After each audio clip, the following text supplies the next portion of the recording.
In this chapter, we're going to handle text in Adobe Illustrator. Now, before you go, well, it's going to be kind of boring for a chapter, isn't it? It isn't.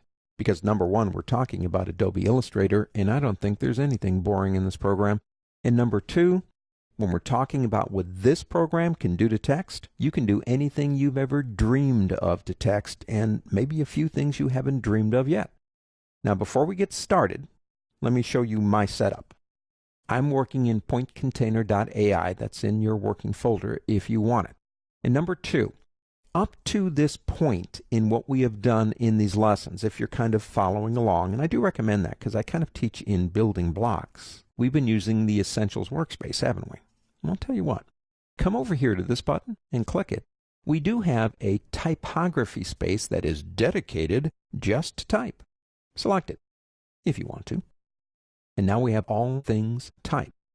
Now before we get started, let me give you what I consider to be a definition of the applications out there that handle letters of the alphabet: word processors and typesetters. Adobe Illustrator falls into the category of typesetter, which means you can do anything you want, micromanage the text like crazy. Word processors are simpler applications, but I only use the word simple in respect to programs like typesetters, because I'm talking about as word processors, Microsoft Word, WordPerfect. Those are not simple programs, please. But in terms of how you type, they are more predictive. Anybody out there start with a regular typewriter? I mean a traditional see in the museum kind of thing today, because a lot of people don't even have those anymore. I did. I started out when my dad gave me one, and I started working on it. I graduated to an IBM Selectric, which was an electric typewriter, which was like really cool, and then I went into computers. I understand the process of using one.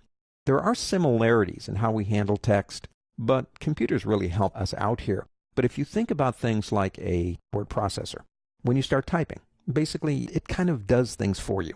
It goes down to the next line when you reach the end of that particular row. It creates a new page if you need a new page.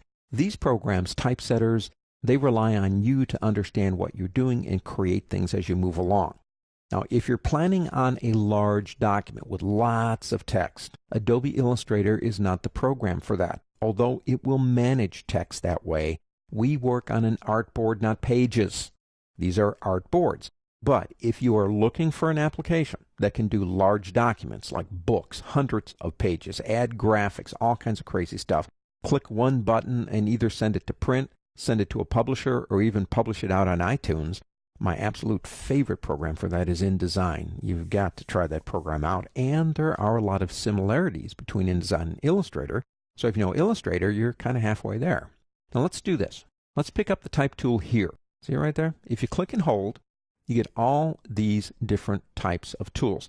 Now the only one we're going to work with right now is the type tool in this lesson. We're going to talk about the difference between container text and point text over here. So that's the only one we really need for now. But we will go through these and talk about them. And here's a brand new one, Touch Type Tool. It allows you to actually transform text either by character or by word or whatever and still remain live text. You don't have to convert it to outlines. Pretty cool. Let's go to the Type Tool. Okay. Now notice the cursor has a square around it. Actually, technically, I guess that's a rectangle. And that means you are beginning or starting a new point text area or container text. Let's start with point text. Come over here and just click. Now when you click, you are setting the left boundary for the typing, where it will begin to type. Obviously, we can move that anywhere we want to later. Cursor's blinking, ready for me to go. Up here, it's telling me, if you want, I'm using Myriad Pro. You don't want to, choose a font. Now you will see your fonts up there, not mine. It's regular. Check out all those styles. It's amazing. All those different things, italics and everything. And over here, it's saying it's 14 point. Now that's not default. Default's 12. But the last thing I did while I was practicing for this lesson is I did some typing and I changed that to 14. So it remembers that. It remembers the last thing you did. But that's document specific. If I close Illustrator down, open up a new document, it would say Myriad Pro regular 12 point. 12's the default. You got options over here for paragraphs, aligning, transform. Let's just come down here and click again and start typing. The quick brown fox jumped over the lazy dogs. Now the next word or the last word in that sentence is back. all the letters of the alphabet. The quick brown fox jumped over the lazy dog's back. I want back on the next line down, but we're dealing with point text. Point text does not recognize the right margin. The right margin is controlled like traditional typewriters, and I'm talking about you have to use the carriage return to get down to the next line. If I continue typing, that line would remain and stay there even though I looped around the planet 3 times. So I have to understand, I have to watch it just like a typewriter and press the return key. Now that's return key on a Macintosh and enter in Windows. Same keys, different frustrating names, and I go down to the next line and finish the sentence. Period. The quick brown fox jumped over the lazy dog's back. So one of the things about point text is that you decide when it goes down to the next line. And there are many times where you might want that to happen. That's not the only thing about point text, but that's one. You have to decide the carriage return. Now, let's talk about container text. If I come over here, notice the I-beam looks like an I-beam and it doesn't have a little box around it. Now, the reason for that is it still thinks I'm typing over on the other side, and if I begin typing, even if I click over here, it's still going to type over there. So what do? Hold down the Control key in Windows, Command key on a Mac, and click one time.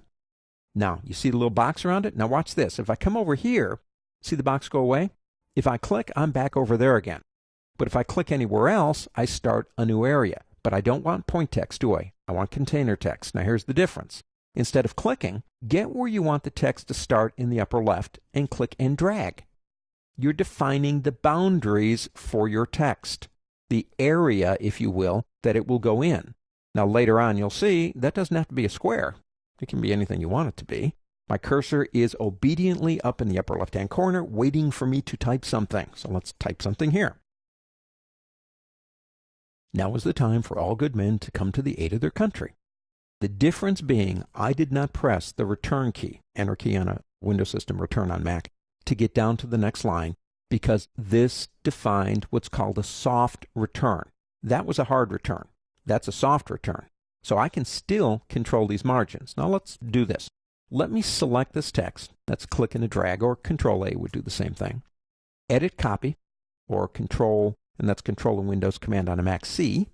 Come to the end right there and paste it. And I'll use the shortcut. That's Control on Windows, Command on a Mac V, as in victory. Man, I can type fast, can't I? Okay, it's following the margins. It's doing a very good job of putting the text within the container text that I define.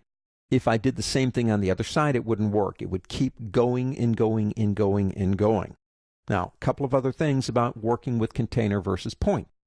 If I come over here, let's pick up our regular selection tool, which allows us to control the box or control over here, either one. If I come over here and say change the margin, the text will be more than glad to reformat itself to fit the new margin.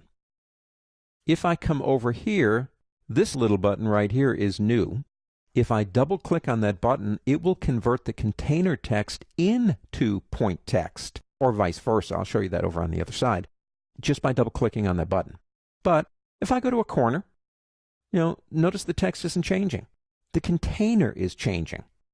The thing about container text is I can put the text into anything that I want to put it into, but the text will remain as it was, left to right, and the margins will be determined by the container it's in, circle, square, whatever it is. Let me undo that twice and get it back. I like undo. Let's come over here. Now if I click on this one, watch what happens when I come over here and rotate it, for example. The text actually will rotate. That didn't happen over here. What if I resize the box? Might come over here and grab. Now watch the text. It stretches the text. Let me undo that. If I decide that I started with point text and I really don't want that, I want container text. Instead of going through the menus and getting to it, the new feature, all you got to do is double click. And you are now in container text with all the rights and privileges of a container. Now if I come back over here real quick and I take this box, see this little box down here first, this little white little box down here, that's called the overset box. And if I come over here and do this, notice it changes to a little plus sign. I don't know if you can see that or not, but that's a plus sign. That means there is more text then it can show me because I've reduced the size of the container. If I attempt to print this now, I've got a problem because that text won't print.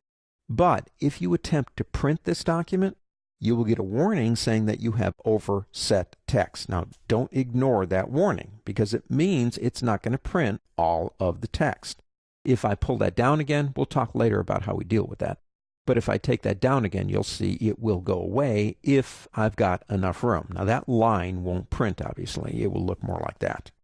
So container text controls the margins of the text in the area that you're typing. You can change the margins and it will reformat the text. You can even rotate it and the text stays the same. It just takes on the new margins based on the container. In point text, well, it kind of does its own thing, doesn't it? It will go on and on and on until you press the return key to take it down, enter key on a Windows system, return on Mac. And when you maneuver it or manipulate it, it basically changes the format of the text itself. Big difference between the two, but one of the new features, which I love, is just double-clicking here to go from one to the other. Container text, point text.